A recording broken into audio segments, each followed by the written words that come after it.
3 days somewhere upstate. I didn't ask where exactly. Over the past year, there had been 5 or 6 trips like this. She was an SVP at a Manhattan firm, and that kind of schedule came with the territory. I'd stopped asking for details a while back. Tuesday morning, I was at my desk going through client files when my phone rang. Manhattan area code, a number I didn't recognize. A young woman introduced herself as Claire's assistant. She had time-sensitive documents that needed a signature, and Claire wasn't picking up. Her phone was going straight to voicemail. I told her that made sense. Claire was at a company offsite and probably had her phone off to avoid interrupting the sessions. There was a sharp pause on the other end. Then, carefully, "Mr. Harwick, we don't have any seminars scheduled this week." Claire put in for personal days. I kept my voice perfectly even.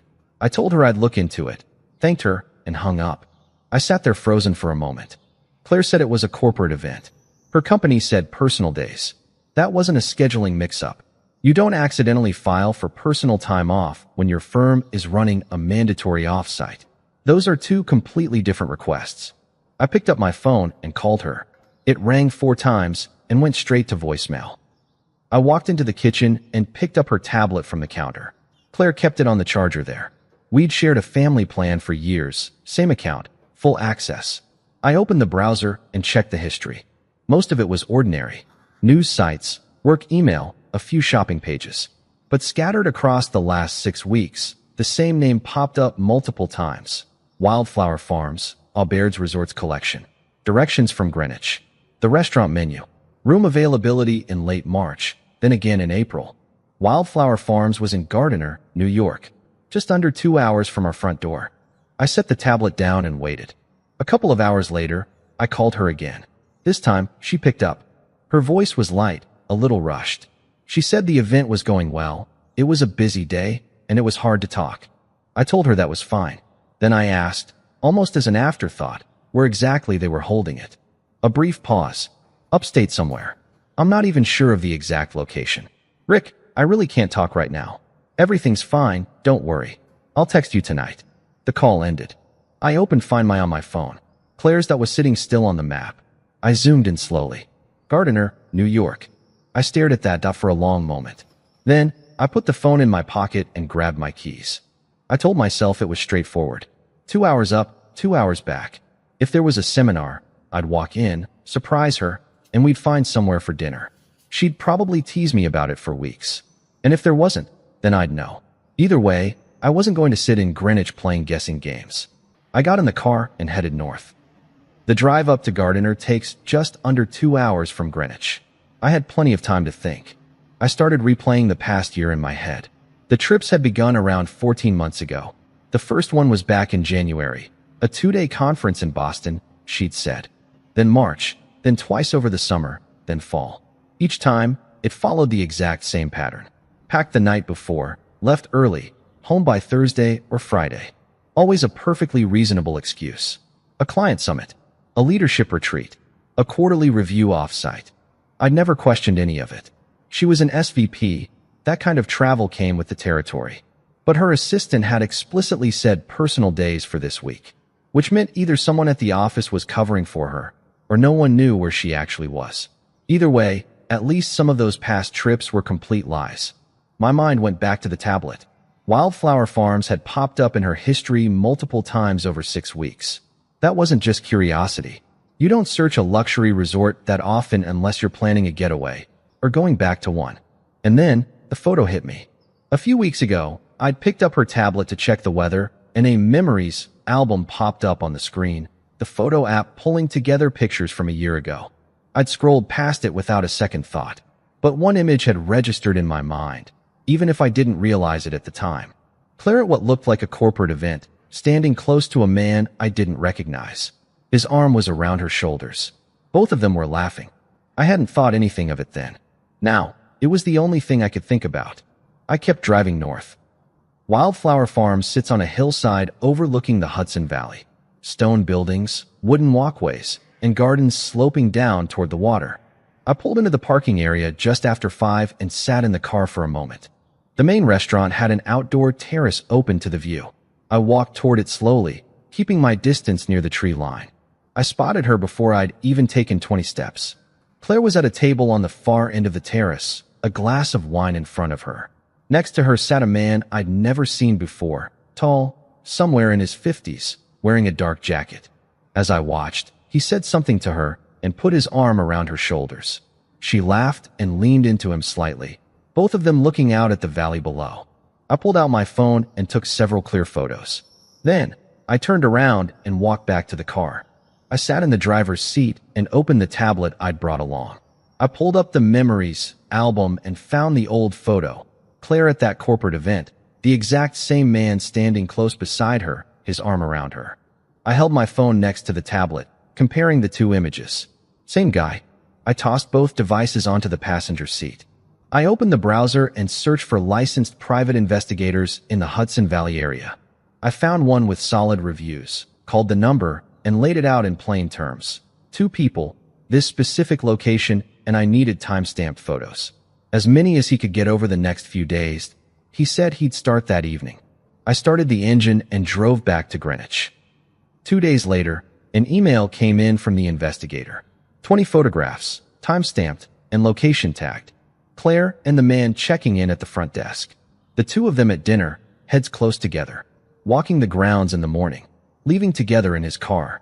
The investigator had also included a separate note with a name, Everett Hale, 52 years old, partner at a major Manhattan law firm. I pulled up the firm's website and found his bio in the directory. Corporate litigation, 20 years with the company, extensive client roster. His photo matched the man on the terrace perfectly. Then, I kept reading. Hale's wife was the daughter of the firm's founding senior partner.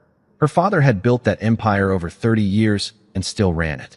In the Manhattan legal world, that marriage wasn't just personal, it was structural. Hale's entire position at the firm, his client relationships, and his standing in that elite circle all depended on that connection. Without it, he was just another litigator looking for a new home. I leaned back and thought about that for a while. Then, I opened my laptop and searched for upcoming events connected to the firm. The senior partner was hosting an annual client conference the following week at a hotel in Midtown. The event was open to corporate clients and prospective partners, with online registration available.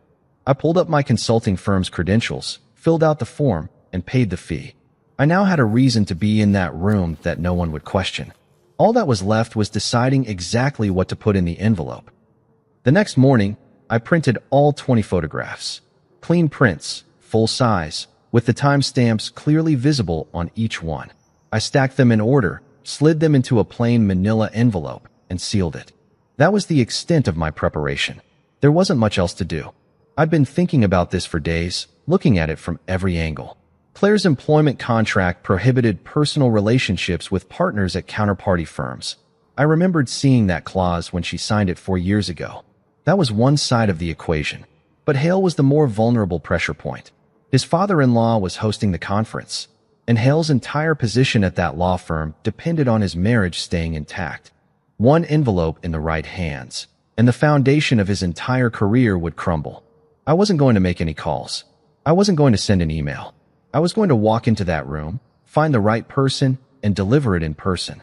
Simple and clean. The conference was on Thursday. I put on a suit, grabbed the envelope from my desk, and drove into the city. Midtown was in its usual mid-morning rush. Taxis, construction, and people moving fast with their heads down. I parked 2 blocks from the hotel and walked over. At the registration desk, they found my name on the list, handed me a badge, and pointed me toward the main ballroom on the 3rd floor.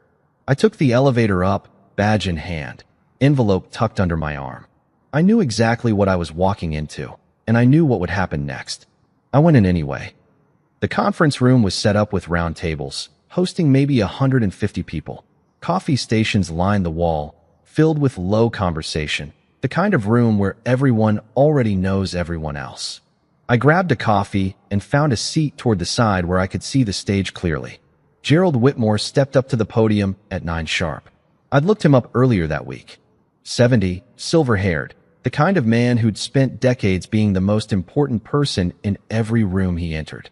He welcomed the guests, talked about the firm's track record, and outlined what the next year looked like for their practice areas. His voice was measured, well-suited for large audiences. When he stepped down from the podium, A small crowd moved toward him immediately. I waited. I finished my coffee and watched the room. After about 15 minutes, the crowd thinned out. A colleague spoke to him briefly, then walked away. Whitmore stood alone for a moment, scanning the room the way a host does when he thinks the hard part is over. I walked over. "Mr. Whitmore, Rick Harwick, Harwick Consulting based in Greenwich." He shook my hand and gave me a polished smile. I set the envelope down on the table next to his coffee cup. "There's something inside you'll want to see." He picked it up, pulled out the top few photographs, and went completely still. He stared at the first photo for a long moment. Then, he squared the stack, slid it back into the envelope, and tucked it away. He didn't say a word. "I thought you should know before this becomes someone else's problem," I said. I turned and walked out. I was back in Greenwich before lunch. I got home around 2 in the afternoon. Claire's car was in the driveway, and the living room light was on. She was sitting on the couch with her phone in her hand when I walked in. She looked up at me, and I could tell instantly that something had gone wrong. Her face was tight, controlled, but she looked like she was about to crack. She said Everett had blocked her on everything that morning. Every number, every platform, all at once. Then, her firm's general counsel received a letter from his attorney. In it, Hale described her as someone who had been pressuring him inappropriately, his way of getting ahead of the story and painting himself as the victim. She looked at me directly. "Rick, what did you do?" I saw no reason to beat around the bush. I calmly told her that her trips to Wildflower Farms were no longer a secret, that I'd driven up there myself and seen everything I needed to see, that earlier that week, I'd been in Manhattan and had a brief conversation with Gerald Whitmore. Claire went completely still. I told her that Hale had done exactly what anyone in his position would do. He chose his marriage, his firm, and his father-in-law. She sat back down slowly. She stared at a fixed point across the room and didn't say a word for a long time. I had nothing left to say. I walked into the other room and left her alone with it. 2 days later, I was in the kitchen with Claire when her phone rang. She answered and went completely silent. From where I was standing, I could clearly hear the dry, sharp voice of a company representative on the other end. The caller spoke quickly and bluntly, rattling off the facts. That morning, Claire's access to all corporate systems had been completely revoked. She was ordered to return her work laptop and surrender her building pass by the end of the day. The firm was firing her for cause, citing a direct and gross violation of her employment contract. No severance package, no letters of recommendation. The brief conversation lasted less than 2 minutes. Claire listened to the verdict in silence and hung up.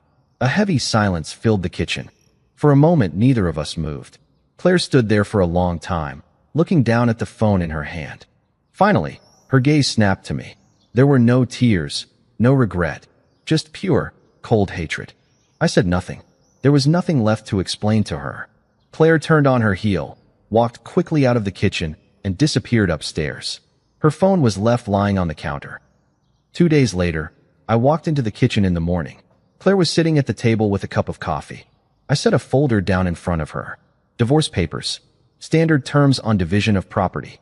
She opened the folder and glanced at the first page. Then she looked up at me.